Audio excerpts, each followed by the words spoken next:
1세대 1주택에서 주택에는 주택 부수토지가 포함이 됩니다. 주택 부수토지를 포함해서 비과세를 해주는 개념입니다. 자, 주택 부수토지란 어떤 것을 이야기하냐? 당해주택과 경제적 일체를 이루고 있고 사회통념상 주거생활 공간으로 인정되는 토지를 의미합니다.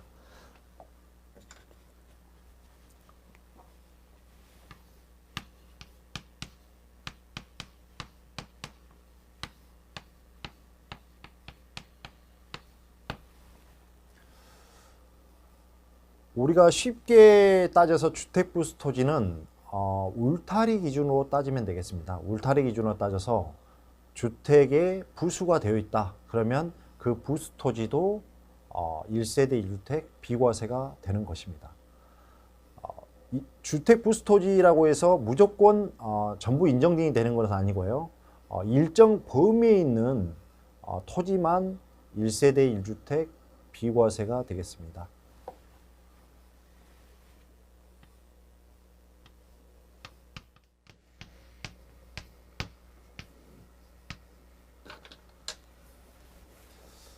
주택 부수토지의 범위에 대해서 말씀드리겠습니다. 주택 부수토지의 범위는 도시지역, 도시 외 지역, 도시지역 외에 두 가지로 나눌 수가 있습니다. 토지 이용계획 확인원상 용도가 주거지역, 상업지역, 공업지역, 녹지지역을 도시지역이라고 표현합니다.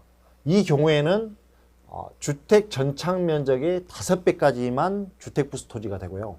그 다음에 도시지역 외에 관리지역이라든가 보전지역, 용도가 관리지역, 보전지역 예를 들면 그런 경우에는 주택 전착 면적의 10배까지 비과세되는 주택 부수 토지에 해당이 됩니다. 예를 한번 들어보겠습니다. 자, 우리가 주택 부수 토지는 개념이 있는데 가장 쉽게 표현을 하기 위해서는 울타리를 기준으로 생각해 보시면 되겠습니다. 단독주택이 있는데 주택 전착 면적이 50이 있고요. 그 다음에 마지막 줄쳐진 부분이 울타리로 가정을 하겠습니다. 이 주택 부수 토지가 300이라고 가정을 하겠습니다. 이 개념을 알아보기 위해서는 일단은 주택 정착 면적에 대해서 알아봐야 되는데요. 주택 정착 면적은 아까 말씀드렸다시피 수평 투영 면적, 즉 위에서 내려다봤을 때의 면적, 그러니까 흔히 말하면 그림자 면적이라고 표현을 할 수도 있겠습니다. 자, 이 사례에서는 주택 정착 면적이 50이기 때문에 울타리 안에 있는 주택 부수 토지를 전부가 다 비과세를 해주는 게 아니고 여기가 지금 도시지역에 예를 들어서 주거지역이다. 이 지역이 주거지역이다 그러면 주택 정착 면적의 5배까지만 비과세가 되기 때문에 50제곱미터에 5를 곱한 금액 250까지는 비과세되는 주택 부수 토지가 되고 나머지 초과하는 50제곱미터에 대해서는 주택 부수 토지에 해당이 된다 하더라도 그 50에 대해서는 비과세가 되지 않습니다. 참고적으로 주택 부수 토지 범위를 넘어가는 그 초과 면적에 대해서는 비사업용 토지에 해당이 돼서 기본 세율의 10%를 가산한 세율이 적용되고 그 다음에 다만 비사업용 토지에 해당이 되는 경우에도 장기 보유 특별공제는 가능합니다. 자, 만약에 이 지역이 도시지역 외였다고 가정을 하겠습니다. 관리지역이라든가 보전지역이라든가 이 지역인 경우에는 50에 10배까지 500제곱미터까지 주택 부수 토지를 인정해 주기 때문에 그 주택 면적이 부수 토지가 지금 300제곱미터인 경우에는 300제곱미터까지 해서 비과세가 되는 것입니다.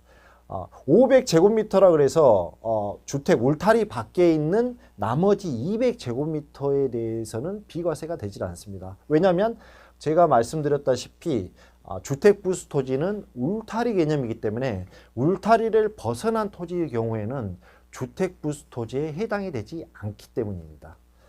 그래서 도시지역이냐 도시지역 외에 따라서 주택 부수 토지의 범위가 달라진다는 것에 대해서 주의하실 필요가 있겠습니다.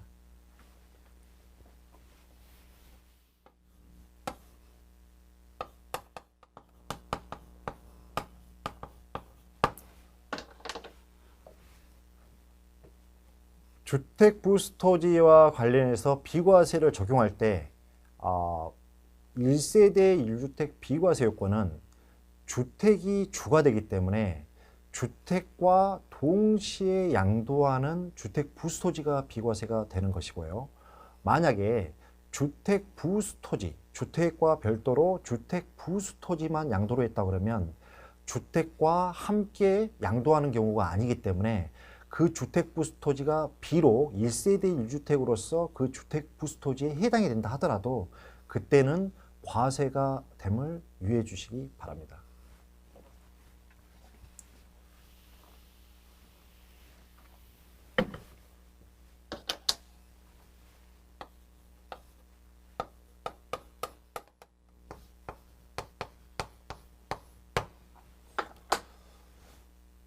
자, 이번 사례 한번 들어보도록 하겠습니다.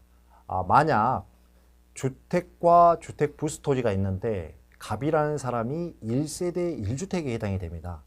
다만 사례와 같이 주택의 경우에는 미등기가 되어 있습니다. 그리고 주택 부수 토지는 등기가 되어 있습니다. 이 경우에 비과세가 되냐 안 되냐를 한번 판단해 보도록 하겠습니다. 1세대 1주택 같은 경우는 등기가 안 되면 비과세가 적용이 안 됩니다. 즉 법에서 정하는 등기를 하지 않는다고 하면 조세 피목적이라든가 이런 부분이 있기 때문에 조세 정책상 미등기는 비과세가 되지 않습니다. 이번 사례는 주택은 미등기가 되어 있는데 주택 부수 토지는 등기가 되어 있습니다. 주택이 미등기가 되어 있기 때문에 주택과 그 부수 토지를 모두 비과세를 해주지 않는지, 아니면 주택은 미등기가 됐지만 주택 부수 토지는 등기가 되어 있기 때문에 주택 부수 토지에 대해서는 비과세를 해줄지가 문제가 되겠습니다. 이 경우에는 주택과 그 부수 토지가 비과세 요건을 충족했다고 하면 비과세, 등기가 안 된 부분만 과세가 되고 등기가 되면서 2년 이상, 주택의 부수 토지로서 2년 이상 보유를 했다고 하면 비록 등기가 주택이 미등기 됐다 하더라도 주택을 제외한 주택 부수 토지는 1세대 1주택 비과세에 해당이 되겠습니다. 이 사례는 주택과세, 주택 부수 토지 비과세 이렇게 판단을 하시면 되겠습니다.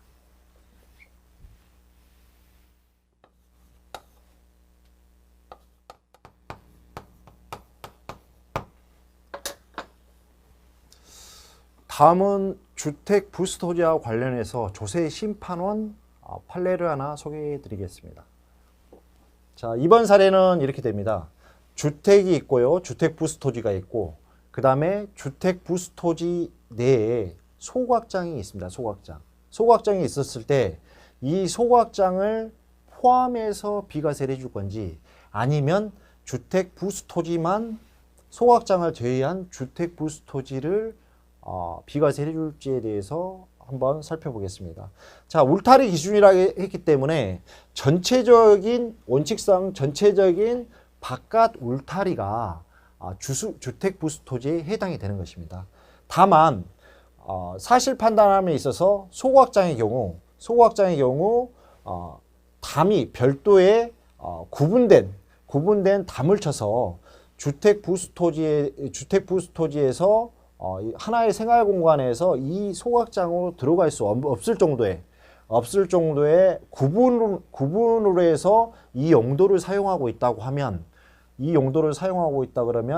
한 세대가 생활하는 장소가 아니기 때문에 이때 소각장 면적에 대해서는 주택 부수 토지로 볼 수 없다는 판시 내용이 있습니다. 자, 이때 주택 부수 토지로 사용되려면 어떻게 해야 될까요? 이게 하나의 공간, 한 세대가 하나의 생활 공간을 이루면서 당해주택과 경제적인 일체를 형성하고요. 그 다음에 사회통념상 이제 주거생활 공간으로 되기 위해서는, 예를 들어서 어,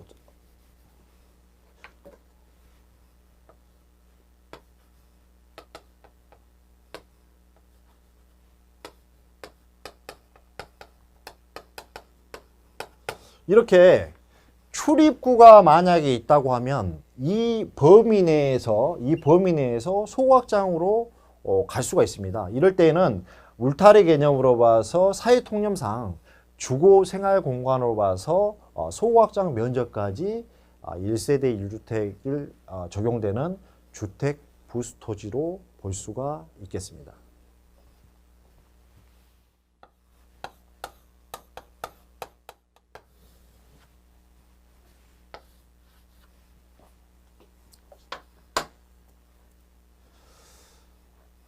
자, 다음은 주택부스 토지에서 사도의 경우는 과연 주택부스 토지로 인정이 되는지 안 되는지에 대해서 한번 보도록 하겠습니다. 사례를 들어서 설명해 드리겠습니다.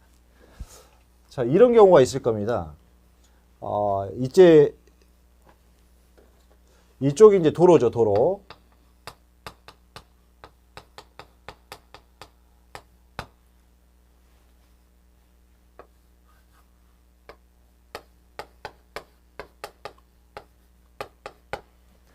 자, 갑이 A주택 소유자입니다. A주택 소유자인데, 이 도로 중에서 이 면적에 대한 도로의 지분을 가지고 있습니다.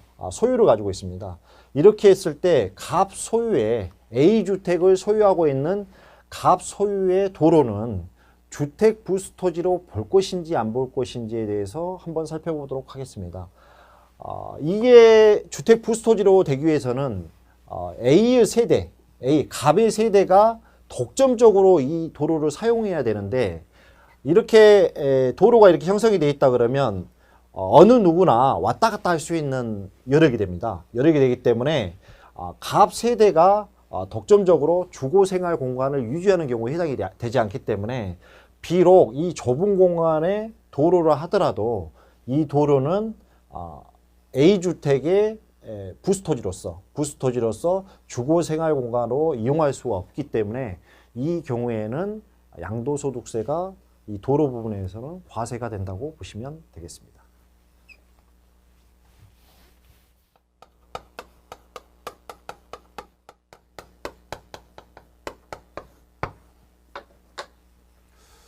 다음은 텃밭이 주택 부스토지에 해당이 되는지에 대해서 한번 살펴보도록 하겠습니다.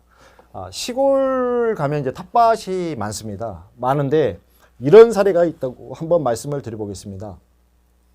자, 주택이 있고 주택 부스토지가 있습니다. 그리고 이쪽이 이제 대문입니다. 대문인데 시골 같은 경우는 주택 부스토지하고 같이 연결해서 텃밭이 존재하는 경우가 간혹 있습니다. 이런 경우에 텃밭도 주택 부스토지에 해당이 돼서 이 텃밭까지 포함된 부분을 비과세로 적용할 것인지, 아니면 텃밭은 주택 부스토지가 아니기 때문에 주택 부스토지까지만 비과세를 하고 텃밭은 과세가 될지에 대해서 한번 살펴보도록 하겠습니다. 주택 부스토지가 되기 위해서는 말씀드렸다시피 울타리 개념이기 때문에 원칙상 울타리가 이렇게 크게 서 있다 그러면 주택 부스토지가 됩니다. 하지만 아까 소각장에서 말씀드렸다시피 어떤 부분, 주택 부스토지 내에 별도의 기능을 하는 장소라든가 이런 부분들은 주택 부스토지로서 역할을 하지를 못합니다. 이 텃밭도 마찬가지로 한 세대가 주거 생활 공간으로서 거주하는 공간은 텃밭을 제외한 나머지 부분만 주택 부스토지로 보고, 그 다음에 텃밭의 경우는 농지로 와서 이 부분은 주택 부스토지로 볼 수 없다. 이렇게 국세청 유권해석에서 해석한 사례가 있음을 소개해 드립니다. 참고로 텃밭 같은 경우는 이제 혹시나 이제 8년 자경이 농지가 되는지 이 부분을 별도로 사실 판단에 따라서 적용할 수가 있겠습니다.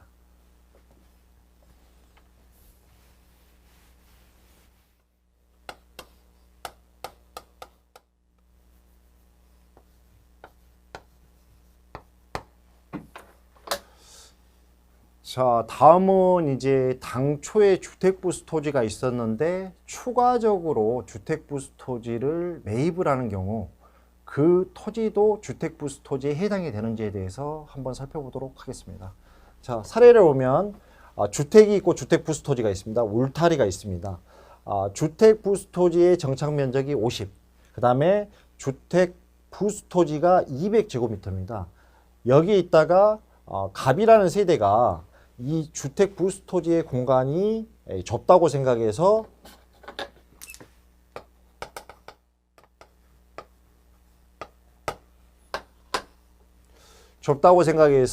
추가적으로 옆에 있는 토지를 취득을 하게 됩니다. 50제곱미터를 취득을 해가지고 이 벽을 허물고 이렇게 해가지고 50제곱미터까지 합쳐가지고 주거 생활 공간을 형성을 한다. 이렇게 된다 그러면 갑 세대의 주택부수 토지는 울타리 개념이기 때문에 50제곱미터를 포함된 면적까지 주택부수 토지로 보아야 됩니다. 보아야 되고, 그 다음에 이제 50제곱미터의 경우는 주택부수 토지로서의 2년 이상을 보유해야 되기 때문에 취득한 날로부터 2년이 지난 경우에 이 초과 면적 50에 대해서도 비과세가 적용이 되겠습니다. 그리고 도시지역이라고 하면 정착 면적의 5배까지이기 때문에 5, 25, 250이니까 주택부수 토지의 범위 내에 포함되기 때문에 이 추가 면적은 주택부수 토지, 그러니까 추가 매입을 해서 2년 이상 보유하고 양도를 하면 그때는 이 추가 면적 또한 1세대 1주택 비과세가 되겠습니다. 이어서 주택부수 토지에 대해서 말씀드리겠습니다.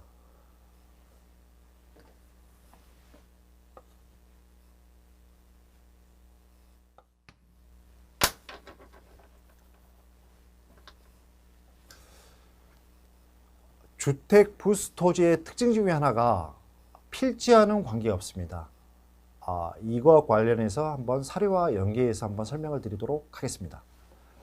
자, 이런 사례가 있다고 한번 가정을 하겠습니다. 주택이 있고 주택부수 토지가 있습니다. 그리고 울타리입니다. 울타리인데 문제는 어떤 경우냐면 번지로 봤을 때 이쪽이 101-1번지, 그 다음에 이쪽이 101-2번지, 이렇게 필지가 다른 겁니다.